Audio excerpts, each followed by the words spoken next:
থেকে ধর্মের জায়গাকে মুছে দিতে হবে, পারিবারিক জীবন থেকে ধর্মের জায়গাকে মুছে দিতে হবে, রাজনৈতিক জীবন থেকে ধর্মের জায়গাকে মুছে দিতে হবে, অর্থনৈতিক জীবন থেকে ধর্মের জায়গা মুছে দিতে হবে, রাষ্ট্রের সংবিধান থেকে ধর্মের জায়গা মুছে দিতে হবে, সংসদ থেকে ধর্মের জায়গা মুছে দিতে হবে, বিচার ব্যবস্থা থেকে ধর্মের জায়গা মুছে দিতে হবে। অর্থাৎ সব জায়গা থেকে ধর্মের জায়গাকে মুছে দেওয়ার নাম হলো সেকুলারিজম। আর ইসলাম দুনিয়াতে এসেছে মুছে দেওয়ার জন্য না, ইসলাম দুনিয়াতে এসেছে হারিয়ে দেওয়ার জন্য না। আল্লাহ ইসলাম দিয়েছেন ব্যক্তি জীবন থেকে নিয়ে সংসদ পর্যন্ত, ঘর থেকে নিয়ে সংসদ পর্যন্ত, মাদ্রাসা থেকে নিয়ে সংসদ পর্যন্ত, খানকাহ থেকে নিয়ে সংসদ পর্যন্ত। ইসলাম বিজয় হওয়ার জন্য আসেছে, পরাজিত হওয়ার জন্য আসে না।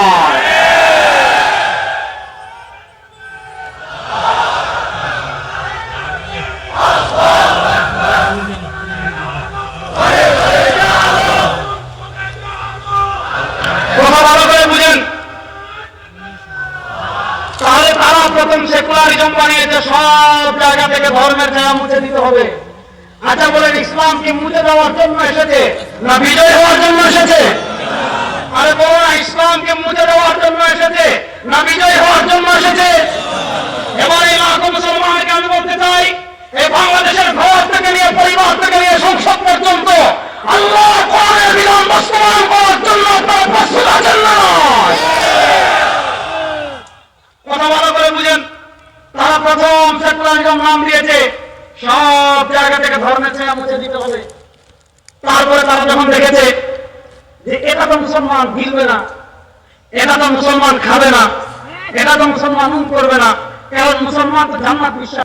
وعلى آله وأصحابه أجمعين أما بعد قال الله تبارك وتعالى في قرآنه المجيد وفي قرآنه الحميد فاسألوا أهل الذكر إن كنتم لا تعلمون.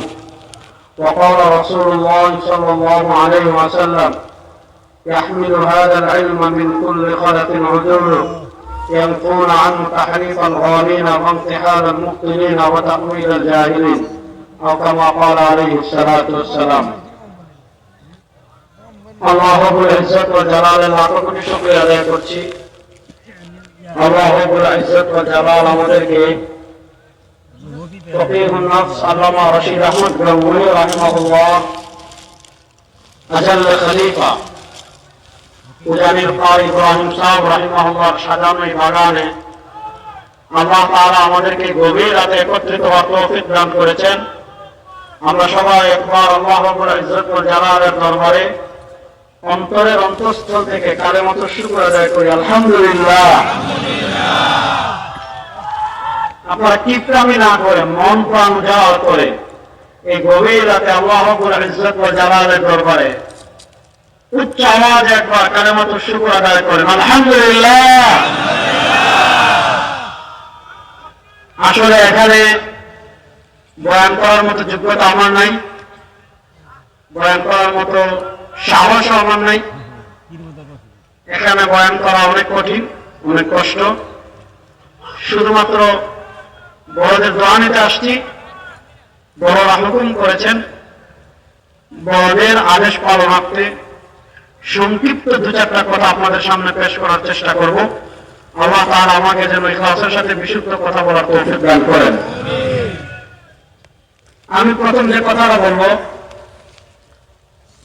এই উজানি যার হৃদয়ের তরফ থেকে তৈরি হয়েছে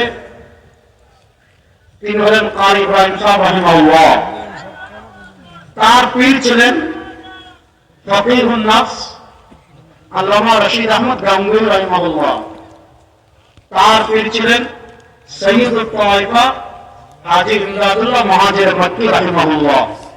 হাজী ইমদাদুল্লাহ মুহাজির মক্কি রাহিমাহুল্লাহকে বলা হয় সৈয়দুত তায়েফা, মানে তিনি একটা তায়েফা, একটা দলের নেতা, একটা শ্রেণীর নেতা। এই তায়েফা মানে দেওবন্দ, আমাদের দারুল দেওবন্দের সকল আকাবিরদের অভিসংবাদিত মুরব্বী ছিলেন সৈয়দুত তায়েফা হাজী ইমদাদুল্লাহ মুহাজির মক্কি রাহিমাহুল্লাহ। তার একজন খলিফা আমরা চিনি রশিদ আহমদ গঙ্গুহি রাহিমাহুল্লাহ। তার আরেকজন খলিফা হলেন হাকিম উম্মত মুজাদ্দিদ দ্বীন ও মিল্লাত আল্লামা আশরাফ আলী থানভী রাহিমাহুল্লাহ। আমাদের আকাবিরদের সবচেয়ে বড় বৈশিষ্ট্য রশিদ আহমদ গাঙ্গুহি রাহিমাহুল্লাহ তিনি যেমন পীর ছিলেন তেমন তিনি ব্রিটিশ বিরোধী আন্দোলনের অন্যতম নেতা ছিলেন। তিনি যেমন পীর ছিলেন ঠিক তেমনি ভাবে থানা ভবনে তারা ইসলামিক স্টেট প্রতিষ্ঠা করেছেন। তিনি যেমন পীর ছিলেন 1857 সালে সিপাহী বিপ্লবের অন্যতম অংশীদারিত্ব তার ছিল। তিনি যেমন পীর ছিলেন ব্রিটিশ বিরোধী আন্দোলনে তিনি নেতৃত্ব দিয়েছেন, ব্রিটিশ বিরোধী জাহাজে তিনি অংশগ্রহণ করেছেন। এটাই হলো সরওয়ার দু আলম সাল্লাল্লাহু আলাইহি ওয়াসাল্লামের আদর্শ। আল্লাহ নবী যেমন পীর ছিলেন, আল্লাহ নবী তেমন রাষ্ট্রনায়ক ছিলেন, আল্লাহ নবী সাল্লাল্লাহু আলাইহি ওয়াসাল্লাম তেমন বিচারক ছিলেন। অর্থাৎ জীবনের এই ইসলামের পূর্ণাঙ্গ দিক, ইসলামের পূর্ণাঙ্গ রূপ নবী করিম সাল্লাল্লাহু আলাইহি ওয়াসাল্লামের জীবনী ছিল। ঠিক তেমনি ভাবে রশিদ আহমদ গাঙ্গুহি রাহিমাহুল্লাহ তিনি যেমন পীর ছিলেন তেমন তিনি ফকিহুন নাফস ছিলেন। অর্থাৎ শরীয়ত তার তবিয়ত হয়ে গিয়েছিল। এমন কোন মাসআলা নাই যে মাসআলা রশিদ আহমদ গাঙ্গুহি রাহিমাহুল্লাহ সমাধান দিতে পারতেন না। তিনি যেমন পীর ছিলেন তেমন আলেম ছিলেন, তেমন মুজাহিদ ছিলেন। রশিদ আহমদ গাঙ্গুহি রাহিমাহুল্লাহ থেকে আমাদের প্রথম যে শিক্ষা নিতে হবে, আমরা যেমন খানকার পীর হব, আমরা যেমন আত্মশুদ্ধি করব, আমরা যেমন নিজেদেরকে তাসাউফের লাইনে মেহনত করব, রশিদ আহমদ গাঙ্গুহি রাহিমাহুল্লাহ এই সিলসিলা প্রথম সবক আমাদেরকে নিতে হবে। আমরা যেমন পীর হব তেমন বীর হব, আমরা যেমন পীর হব তেমন মুজাহিদ হব, আমরা যেমন পীর হব তেমন কুফফার জালিমদের বিরুদ্ধে আমরা কখনো আপোষ করব না। আল্লাহর জমিনে আল্লাহর দ্বীন প্রতিষ্ঠার মেহনতে এক একজন মুজাহিদ হয়ে আমরা অবতরণ করব ইনশাআল্লাহ।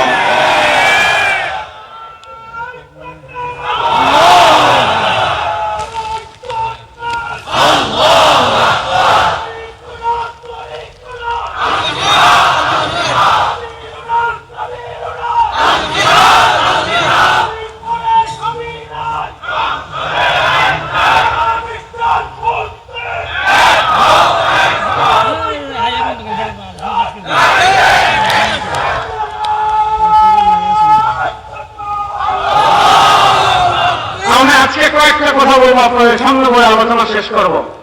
হাজী ইমদাদুল্লাহ মুহাজির মক্কি রাহিমাহুল্লাহ একজন খলিফা ছিলেন, হাকিমুল উম্মত মুজাদ্দিদে দ্বীন ও মিল্লাত আল্লামা আশরাফ আলী থানভী রাহিমাহুল্লাহ।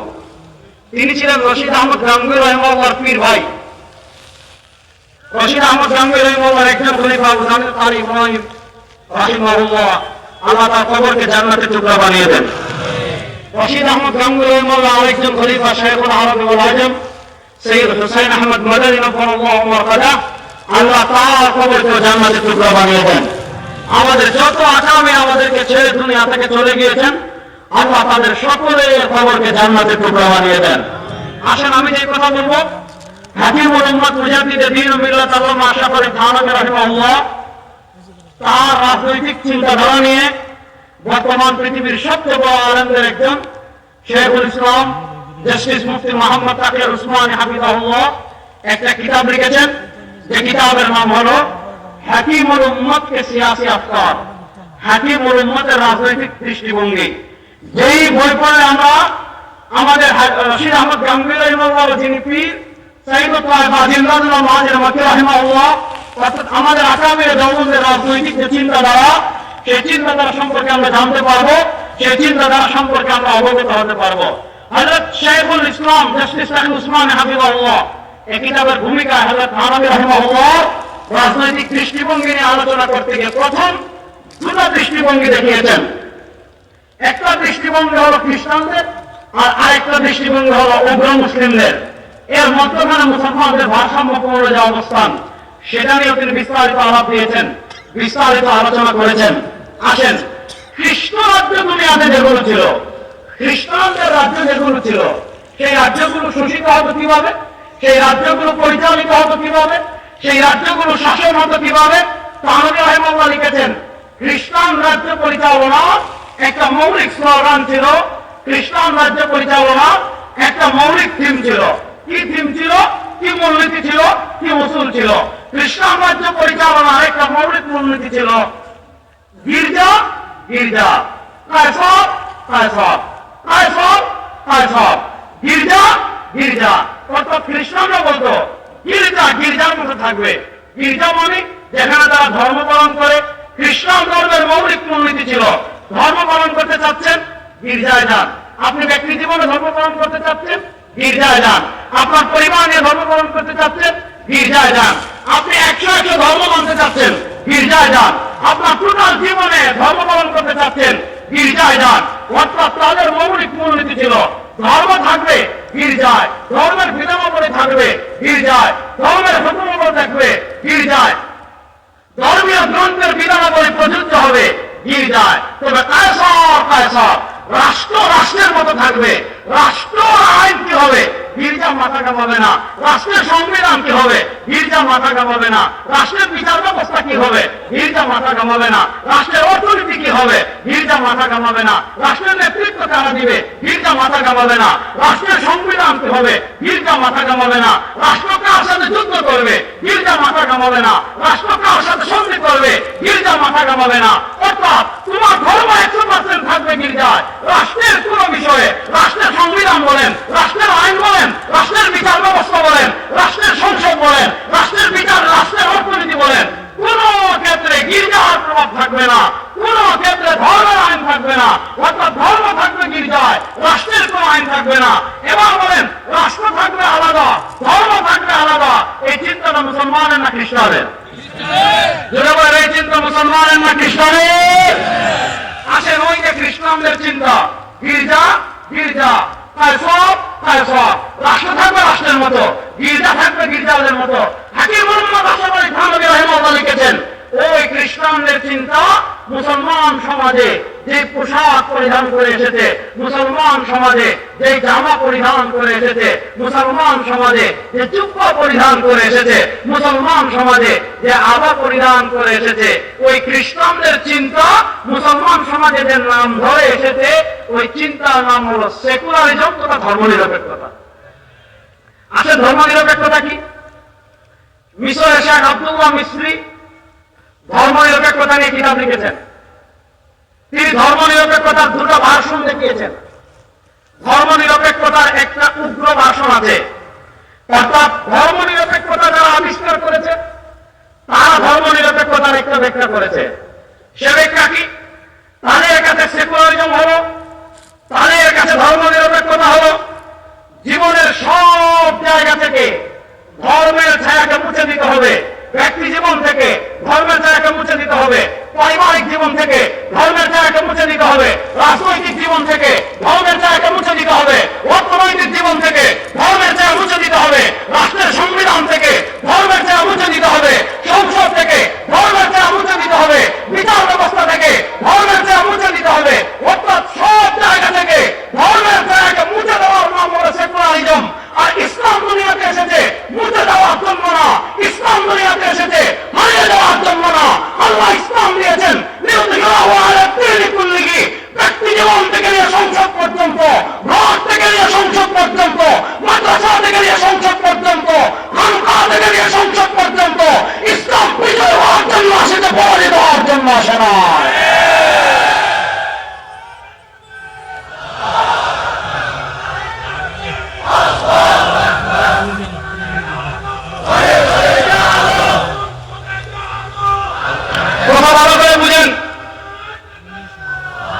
তাহলে তারা প্রথম সেকুলারিজম বানিয়েছে, সব জায়গা থেকে ধর্মের ছায়া মুছে দিতে হবে। আচ্ছা বলেন, ইসলাম কি মুছে দেওয়ার জন্য এসেছে না বিজয় হওয়ার জন্য এসেছে? আরে বলো না, ইসলাম কি মুছে দেওয়ার জন্য এসেছে না বিজয় হওয়ার জন্য এসেছে? এবার এই লাখো মুসলমানকে আমি বলতে চাই, এই বাংলাদেশের ঘর থেকে নিয়ে, পরিবার থেকে নিয়ে সংসদ পর্যন্ত আল্লাহর কোরআনের বিধান বাস্তবায়ন করার জন্য আপনারা প্রস্তুত আছেন না? কথা ভালো করে বুঝেন। তারা প্রথম সেকুলারিজম নাম দিয়েছে, সব জায়গা থেকে ধর্মের ছায়া মুছে দিতে হবে। তারপরে তারা যখন দেখেছে যে এটা তো মুসলমান গিলবে না, এটা তো মুসলমান খাবে না, এটা তো মুসলমান করবে না, কারণ মুসলমান তো জান্নাত বিশ্বাস করে, মুসলমান জান্নাত বিশ্বাস করে, আল্লাহর সন্তুষ্টি অর্জন করতে চায়।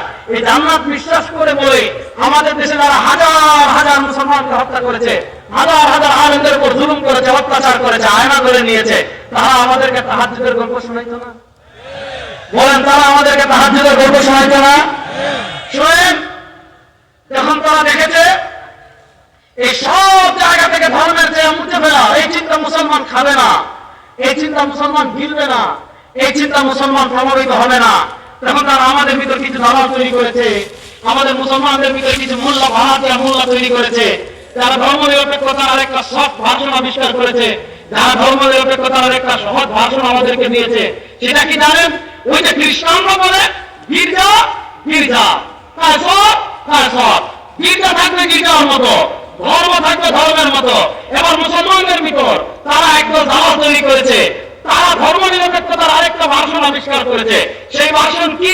খ্রিস্টানরা বলে ধর্ম থাকবে গির্জায়, আর মুসলমানদের ভিতর সেকুলার যারা আছে তারা বলে ধর্ম থাকবে মসজিদে, ধর্ম থাকবে খানকায়, ধর্ম থাকবে মাদ্রাসায়, ধর্ম থাকবে ঘরে, ধর্ম থাকবে দরবারে, ধর্ম থাকবে মাজারে, এর বাইরে সংসদে ধর্ম লাগবে না, বিচার ব্যবস্থায় ধর্ম লাগবে না, অর্থনীতিতে ধর্ম লাগবে না, সংবিধানে ধর্ম লাগবে না, রাষ্ট্রের কোন ক্ষেত্রে ধর্ম লাগবে না। আপনি ধর্ম পালন করতে চাচ্ছেন, ঘরে পালন করেন। আপনি ধর্ম পালন করতে চাচ্ছেন, মসজিদে পালন করেন। আপনি ধর্ম পালন করতে চাচ্ছেন, মাদ্রাসা পালন করেন। আপনি ধর্ম পালন করতে চাচ্ছেন, খানকা পালন করেন। আচ্ছা বলেন, ইসলাম কি শুধু মসজিদে থাকার জন্য এসেছে?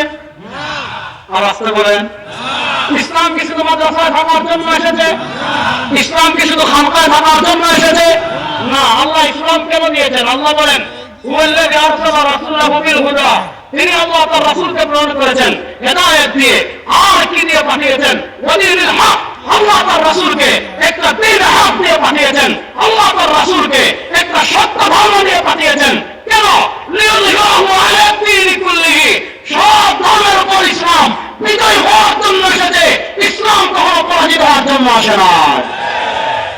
এবার আসেন, বিজয়ের দুইটা ব্যাখ্যা আছে, ওই ব্যাখ্যার দিকে আমি গেলাম না। দেখেন, ঈমান ভঙ্গের অনেকগুলো কারণ আছে। ঈমান ভঙ্গের কারণ আছে না নাই? আজকে আমি আপনাদেরকে আধুনিক একটা ঈমান ভঙ্গের কারণ বলি। আজকে আমি আপনাদেরকে আধুনিক ঈমান ভঙ্গের একটা কারণ বলি, মনোযোগ দিয়ে শুনবেন। আচ্ছা বলেন, ধর্ম থাকবে শুধু ইবাদতখানায় যেখানে ইবাদত করি, আর এর বাইরে আর কোথাও ধর্ম লাগবে না, এই চিন্তাটা মুসলমানের না খ্রিস্টানদের? আর বলেন না, এই চিন্তাটা মুসলমানদের না খ্রিস্টানদের?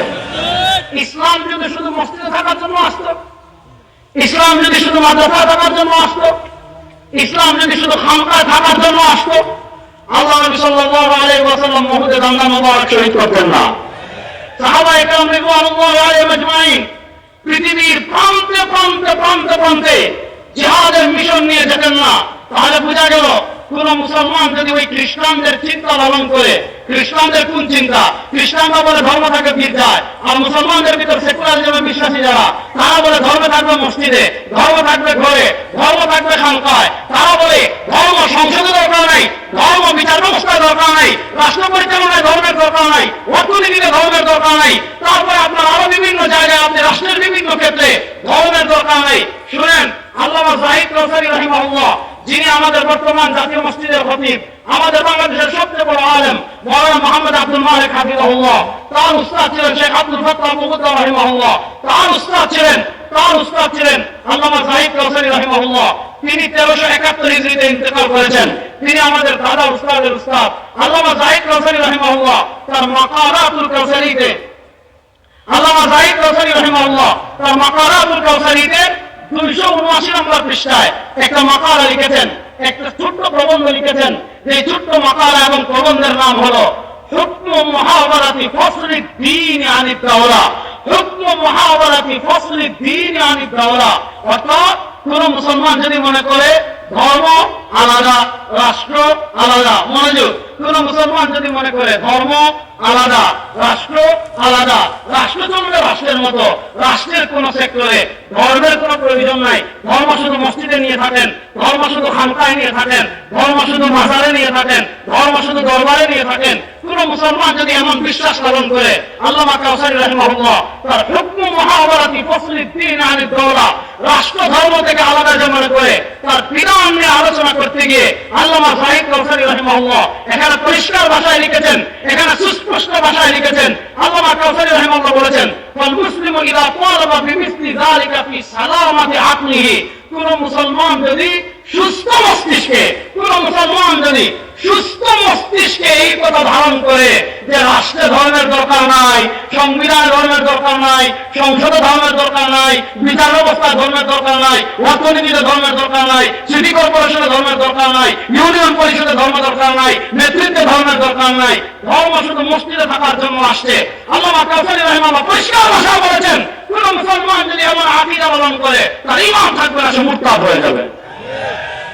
তাহলে এবার বুঝেন, মূল কথাটা ভালো করে ধরেন।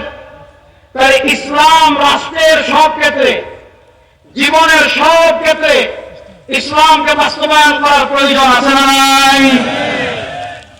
এখানে সবচেয়ে বড় আমাদের দুর্দশার জায়গাটা কোনটা? মুফাক্কির ইসলাম মাওলানা সৈয়দ আবুল হাসান নাদভী রাহিমাহুল্লাহ তিনি বিভিন্ন জায়গায় আফসোস করে লিখেছেন যে এই যুগে মুসলমানদের সবচেয়ে পরাজয়ের জায়গা কোনটা? এই যুগে মুসলমানদের সবচেয়ে পরাজয়ের জায়গা হলো বুদ্ধিভিত্তিক পরাজয়। ইসলামের শত্রুরা, ইসলামের দুশ্মনরা, ইহুদিরা, খ্রিস্টানরা, ওরিয়েন্টালিস্টরা, প্রাচ্যবিদরা, মুস্তাশরিকিনরা, তারা আমাদেরকে এমন একটা ইসলাম শেখাতে চাচ্ছে, তারা আমাদেরকে এমন একটা ইসলাম দিতে চাচ্ছে, তারা আমাদেরকে এমন একটা ইসলামের অনুসরণের কথা বলছে যে ইসলামে শুধু মাজার থাকবে, যে ইসলামে শুধু জিলাপি খাওয়া থাকবে, যে ইসলামে শুধু উরুস থাকবে, যে ইসলামে শুধু বিরিয়ানি খাওয়া থাকবে, এই ইসলামে শুধু নামের উপর হাত বাঁধবেন না বুকের উপর হাত বাঁধবেন এটা নিয়ে মারামারি থাকবে, যে ইসলামে নামাজের পর মোনাজাত কাছে কিনা এটা নিয়ে দ্বন্দ্ব থাকবে, যে ইসলামে শুধু সামান্য ছোটখাটো বিষয় নিয়ে দ্বন্দ্ব থাকবে, কিন্তু রাষ্ট্র পরিচালনায় ইসলাম লাগবে না, অর্থনীতিতে ইসলাম লাগবে না, বিচার ব্যবস্থায় ইসলাম লাগবে না। এবার আল্লামা কারি ইব্রাহিম সাহেব রাহিমাহুল্লাহ বাগানে আমরা যারা এসেছি, ফতেহুল্লাহ সাল্লাল্লাহু রশিদ আহমদ গাঙ্গুহি রাহিমাহুল্লাহ হৃদয়ের তরফ আমরা অনুভব করছি। ও মুসলমান বলেন, এই বাংলাদেশের গ্রাম থেকে নিয়ে, বাংলাদেশের পরিবার থেকে নিয়ে, বাংলাদেশের সমাজ থেকে নিয়ে, এই বাংলাদেশের সংসদ পর্যন্ত আল্লাহর কোরআনের বাতি জ্বালানোর প্রয়োজন আছে না নাই?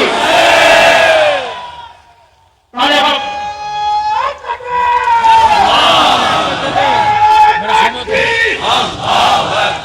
ইসলামের শত্রুরা হুঁশিয়ার সাবধান, মাওলানা নাজাউল করিম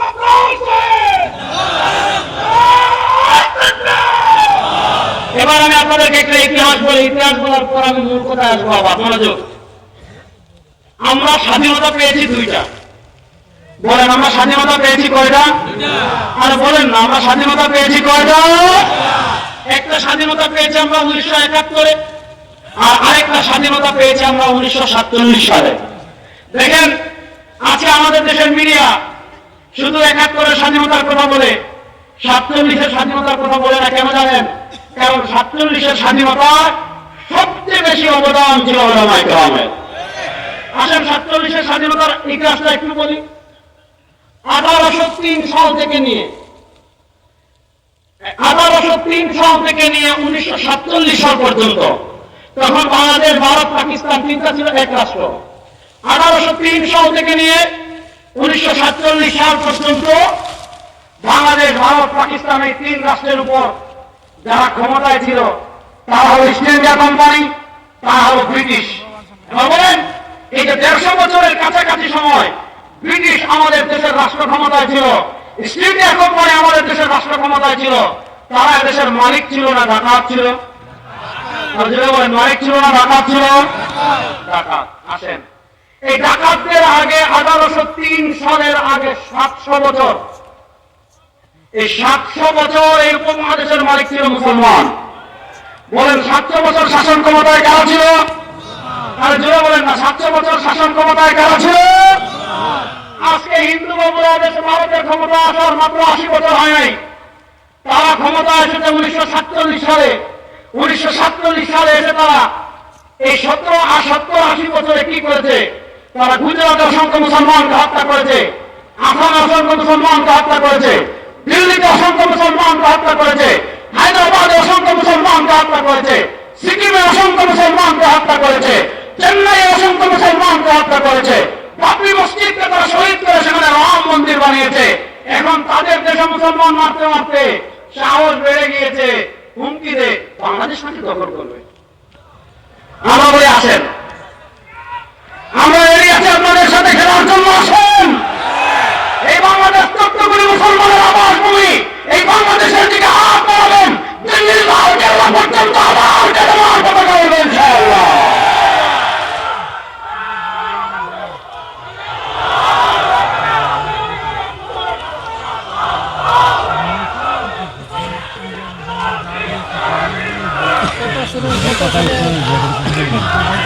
এবার ভালো করে বুঝেন,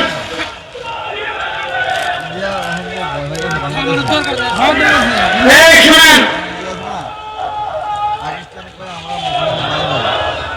যদি কোন আধিপত্যবাদ এই দেশের দিকে হাত বাড়াতে চায়, সেই হাত ভেঙে দেওয়ার জন্য আপনারা প্রস্তুত আছেন তো ইনশাআল্লাহ?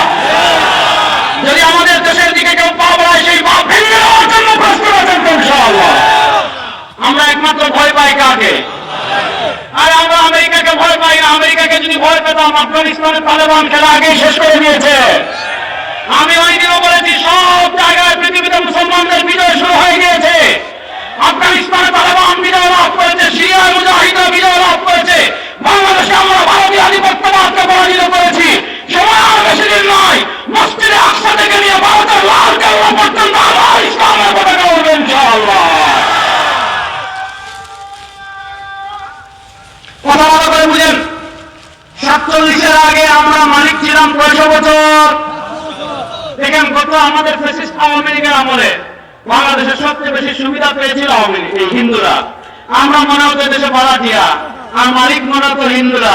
দেখেন, ব্রিটিশ আমলে মনোযোগ, ব্রিটিশ আমলে আবার বলে মনোযোগ, ব্রিটিশ আমলে সবচেয়ে বেশি সুবিধা পেত হিন্দুরা। আমাদের জমিদার হতো তারা, ট্যাক্স আদায়ের দায়িত্ব পেত তারা, খাজনা আদায়ের দায়িত্ব পেত তারা। নানা কারণে হিন্দুরা মুসলমানদের উপর জুলুম করত, অত্যাচার করত। দীর্ঘ লম্বা সংগ্রাম, বালাকুট, তারপর সিপাহী বিপ্লব, তারপর 1857 সালে দারুণ দমন, তারপর রেশমি রুমাল আন্দোলন, অনেক ত্যাগ, অনেক আন্দোলনের পর যখন ব্রিটিশ চলে যাওয়ার সময় এসেছে, মুসলমানরা তখন আলাদা একটা আবাস ভূমির জন্য সংগ্রাম করেছে, আন্দোলন করেছে। মুসলমানরা তখন দাবি করেছে, হিন্দুদের সাথে আর থাকবো না, হিন্দুরা তাদের মধ্যে থাকবে, আমরা মুসলমানদের জন্য আলাদা একটা রাষ্ট্র করব, মুসলমানদের জন্য আলাদা একটা রাষ্ট্র তৈরি করব। 1947 সালে ওই দিন আমি শেখুল ইসলাম জাস্টিস মুফতি মোহাম্মদ তাকিউল উসমানী হাফিজাহুল্লাহ আত্মজীবনী পড়ছিলাম ইয়াদে। সেই ইয়াদে শেখুল ইসলাম জাস্টিস মুফতি মোহাম্মদ তাকিউল উসমানী হাফিজাহুল্লাহ লিখেছেন 1947 সালের, আমরা ইংরেজি তারিখ জানি 14 আগস্ট, কিন্তু শেখুল ইসলাম তাকিউল উসমানী হাফিজাহুল্লাহ তার ইয়াদেতে লিখেছেন 1947 সালের শবে কদরে রমাদানুল মুবারকের 26 তারিখ দিবাগত রাতে, জুমার রাতে, বৃহস্পতিবার দিবাগত রাতে মুসলমানদের জন্য আলাদা একটা আবাস ভূমি হয়েছে, মুসলমানদের অবস্থানের জন্য আলাদা একটা দেশ হয়েছে, যে দেশের নাম পাকিস্তান। বলেন, যে দেশের নাম?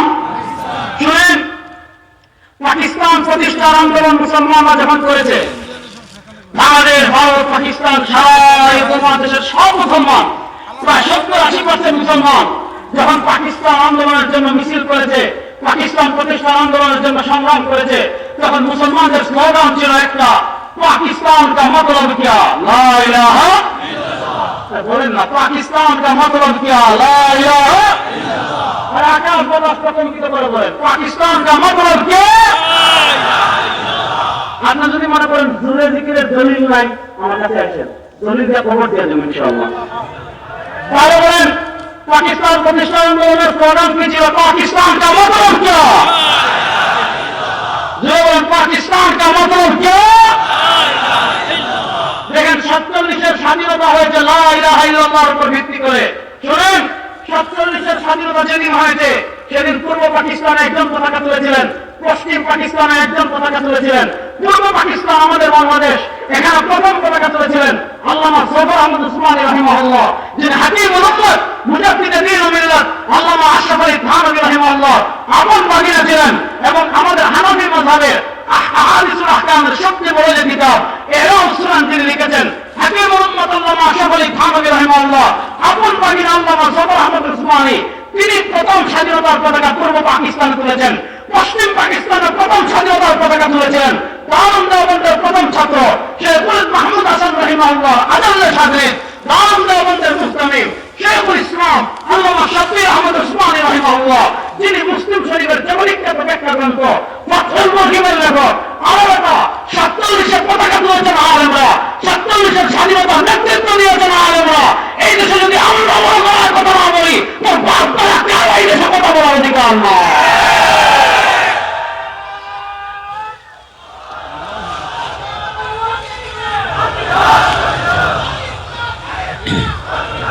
এবার ভালো করে বুঝেন, 47-এর স্বাধীনতা হয়েছে কার উপর ভিত্তি করে? বলবেন স্বাধীনতার ভিত্তি কার উপর ছিল? লা ইলাহা। কোন 47-এর স্বাধীনতার ভিত্তি কার উপর ছিল? লা ইলাহা। আসেন 47-এর পর 71, আমি সংক্ষিপ্ত সময় শেষ করছি।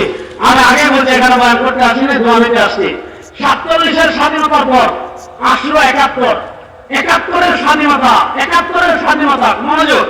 47-এ যে স্বাধীন হয়েছে লা ইলাহা ইল্লাল্লাহর উপর ভিত্তি করে, এরপর 71-এর যে স্বাধীনতা, এই 71-এর স্বাধীনতার যুদ্ধ কখনো লা ইলাহা ইল্লাল্লাহর বিরুদ্ধে ছিল?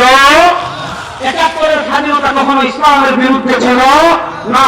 71-এর স্বাধীনতা কখনো ধর্মের বিপক্ষে ছিল না। তাহলে প্রশ্ন করতে পারেন 71-এর স্বাধীনতার চেতনা কি ছিল? 71-এর স্বাধীনতার চেতনা দেখেন, আমি সংসদ বিষয়ক যে ওয়েবসাইট আছে সেই ওয়েবসাইট থেকে আজকে ডাউনলোড করে, যেহেতু এখানে লক্ষ মুসলমান আছেন তাদের কাছে পেশ করার জন্য আমি নিয়ে এসেছি। মনোযোগ দিয়ে শোনেন, আচ্ছা মনোযোগ দিয়ে শোনেন। আমাদের স্বাধীনতা যুদ্ধ শুরু হয়েছে 1971 সালের 26শে মার্চ, ঠিক না?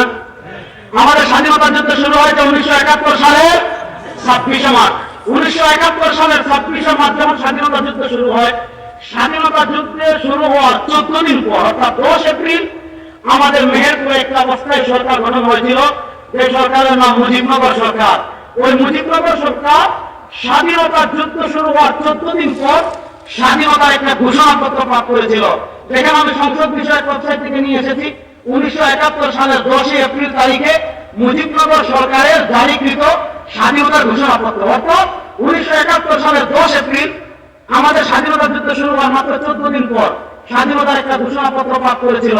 সেই ঘোষণাপত্রে পাকিস্তান সরকারকে বিভিন্ন কথা বলা হয়েছে যে আপনারা এইটা করেন নাই, আপনারা ওইটা করেন নাই, আপনারা এইটা করেন নাই, আপনারা ওইটা করেন নাই। না করার কারণে দেখেন স্বাধীনতার ঘোষণাপত্রের এই জায়গায় এসে বলা হচ্ছে, যেহেতু আমরা বাংলাদেশের নির্বাচিত প্রতিনিধিগণ, বাংলাদেশের সর্বোচ্চ ক্ষমতার অধিকারী জনগণ কর্তৃক আমাদিগকে প্রদত্ত কর্তৃত্বের মর্যাদা রক্ষার্থে নিজেদের সমন্বয় যথাযথভাবে একটি গণপরিষদ রূপে গঠন করিলাম এবং পারস্পরিক আলোচনা করিয়া এবং বাংলাদেশের জনগণের জন্য সাম্য, মনোযোগ মনোযোগ মনোযোগ কান খারাপ করে শুনেন, বাংলাদেশের জনগণের জন্য সাম্য, মানবিক মর্যাদা ও সামাজিক সুবিধার নিশ্চিতকরণার্থে সার্বভৌম গণপ্রজাতন্ত্র রূপে বাংলাদেশ প্রতিষ্ঠা ঘোষণা করিলাম।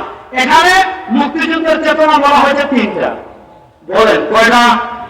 হ্যাঁ, এত মুসলমানদের জন্য বলেন। মুক্তিযুদ্ধের চেতনা বলা হয়েছে কয়টা? একটা হলো সাম্য, আর একটা হলো সামাজিক ন্যায় বিচার সুবিচার, আর হলো মানবিক মর্যাদা। এই 3টা চেতনাকে সামনে রেখে আমাদের মুক্তিযুদ্ধ হয়েছে। এই 3 চিন্তা একটা চিন্তাও ইসলাম বিরোধী না, এই 3 চিন্তার একটা চিন্তাও কোরআন বিরোধী না। দেখেন, যখন যুদ্ধ শুরু হয়েছে তখন বলেছে মুক্তিযুদ্ধের চেতনা 3টা: সাম্য, সামাজিক মর্যাদা, মানবিক মর্যাদা, সামাজিক সুবিচার। কিন্তু বিজয় হল 16 ডিসেম্বর। বিজয়ের 1 বছর পর 1972 সালে আমাদের প্রথম সংবিধান লেখা হয়েছে। দেখেন, গণপ্রজাতন্ত্রী বাংলাদেশের সংবিধান। বিজয়ের 1 বছর পর এই সংবিধান আমাদের দেশে লেখা হয় নাই, এটা লিখছে তাদের দেশে। লেখছে কোথায়? যখন যুদ্ধ চলে তখন বলে মুক্তিযুদ্ধের চেতনা 3টা: সাম্য, মানবিক মর্যাদা, সামাজিক ন্যায় বিচার। আর যখন মুক্তিযুদ্ধ শেষ হয়েছে, মুক্তিযুদ্ধ শেষ হওয়ার 1 বছর পর সংবিধান লিখেছে। সংবিধানের 1 নম্বর পৃষ্ঠায় লিখেছে বিসমিল্লাহির রহমানির রহিম। দেখেন, আমরা অঙ্গীকার করিতেছি যে যে সকল মহান আদর্শ আমাদের বীর জনগণকে জাতীয় মুক্তি সংগ্রামে আত্মনিয়োগ ও বীর শহীদদিগকে প্রাণোৎসর্গ করিতে উদ্বুদ্ধ করিয়াছিল, জাতীয়তাবাদ, সমাজতন্ত্র, গণতন্ত্র ও ধর্মনিরপেক্ষতার শেষকাল আদর্শ এই সংবিধানের মূলনীতি হইবে। যখন যুদ্ধ চলে তখন বলে মুক্তিযুদ্ধের চেতনা সাম্য, মানবিক মর্যাদা, সামাজিক সুবিচার। আর মুক্তিযুদ্ধ যখন শেষ হয়েছে তখন লেখে আমাদের মুক্তিযুদ্ধের চেতনা একটা হলো ডেমোক্রেসি, আর একটা হলো সোশ্যালিজম, আর একটা হলো আপনার সেকুলারিজম, মানে ধর্মনিরপেক্ষতা। আসেন, সোশ্যালিজম মানে কি? সোশ্যালিজম মানে সমাজতন্ত্রবাদ। সমাজতন্ত্রবাদ মানে কি? আপনি টাকা ইনকাম করছেন, আপনি টাকা আর্ন করছেন, আপনি পায়ের গাম মাথায় ফেলে টাকা ইনকাম করছেন, এই টাকার মালিক আপনি না, এই টাকার মালিক রাষ্ট্র। আপনি চাকরি করে টাকা কামাচ্ছেন, এই টাকার মালিক আপনি না, এই টাকার মালিক রাষ্ট্র। এই সোশ্যালিজম এটা মানুষের মতবাদ, এটা জানোয়ারদের মতবাদ। এটা কোনো কথা নয়। আমি টাকা পাবো, আমাদের মালিক হবে রাষ্ট্র, আমি রাষ্ট্র থেকে টাকা নেবো, আমার চাল লাগবে রাষ্ট্র থেকে নিব, আমার ডাল লাগবে রাষ্ট্র থেকে নিব, আমার খাবার লাগবে রাষ্ট্র থেকে নিব। নিব, আমার পোশাক লাগবে রাষ্ট্র থেকে নিব, আমার ঔষধ লাগবে রাষ্ট্র থেকে নিব, অর্থাৎ আমি কোনো মালিকানা না, সব রাষ্ট্রের। আচ্ছা বলে আমার কোনো পাগলামি চিন্তাধারা করে না, মানুষ না জামুয়া। তাহলে আমাদের মুক্তিযুদ্ধের চেতনা কি এগুলা? আরেকটা লিখেছে ধর্ম নিরপেক্ষতা, শুনেন, আমরা পরিষ্কার ভাষায় বলি 1971 স্বাধীনতা সেকুলার জন্য ধর্ম নিরপেক্ষতা প্রতিষ্ঠার জন্য হয় নাই। ধর্ম নিরপেক্ষতা করে মুসলমানের মতবাদ হবে না। 92% মুসলমানের দেশে সংবিধান ধর্ম নিরপেক্ষতা আমরা মানি না, মানি না, মানি না। আমরা ধর্ম নিরপেক্ষতা মানি। এবার বলে ধর্ম নিরপেক্ষতা মানি কি? আগে ব্যাখ্যা করেছিলাম। ধর্ম নিরপেক্ষতা মানে ধর্ম আলাদা, রাষ্ট্র আলাদা। ধর্ম থাকবে মাদ্রাসায়, ধর্ম থাকবে খানকায়, ধর্ম থাকবে মসজিদে, রাষ্ট্রে ধর্ম লাগবে না। ও মুসলমান, আমাদের আকাবিররা, আমাদের মহান মুজাহিদরা, আমাদের পূর্বপুরুষরা যেমন ময়দানের পীর ছিলেন, তেমন খানকার পীর ছিলেন। ও মুসলমান, 2024 জুলাই আগস্টের বিপ্লবের পর আবার আমাদের সামনে সুযোগ এসেছে, আবার আমাদের সামনে সুযোগ তৈরি হয়েছে। বাংলাদেশের সংসদে আমরা কালেমার পতাকা উড়ানোর জন্য প্রস্তুত আছি না ইনশাআল্লাহ?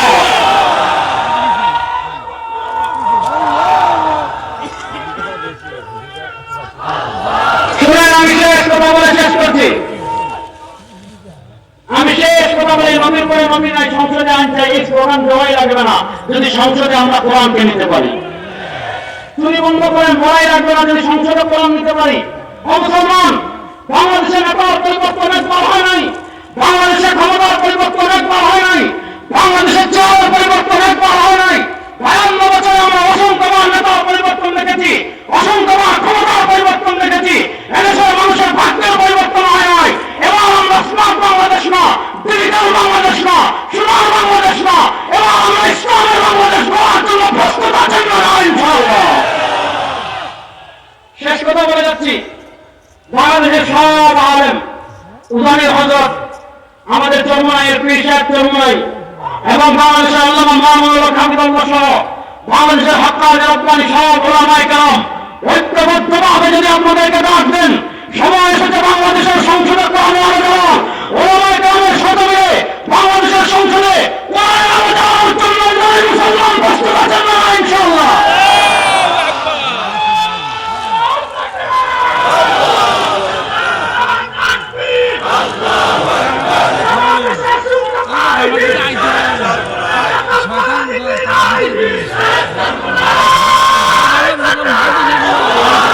সুতরাং আলমদের সাথে থাকবো তো ইনশাআল্লাহ, আপনারা আলমদের সাথে থাকবো তো ইনশাআল্লাহ, আলেমরা যে রাহবরি করেছে রাহবরি মানবো তো ইনশাআল্লাহ। আল্লাহ তাআলা আমাদের সবাইকে আলেমদের সাথে জুড়ে থাকার তৌফিক দান করুন, আমিন। ইন আসাবতু ফামিনাল্লাহ ওয়া ইন আখতাতু ফামিন্নি ওয়া মিনাশ শাইতান। সুবহানাকাল্লাহুম্মা ওয়া বিহামদিকা আশহাদু আল্লা ইলাহা ইল্লা আনতা আস্তাগফিরুকা ওয়া আতুবু ইলাইক। আসসালামু আলাইকুম।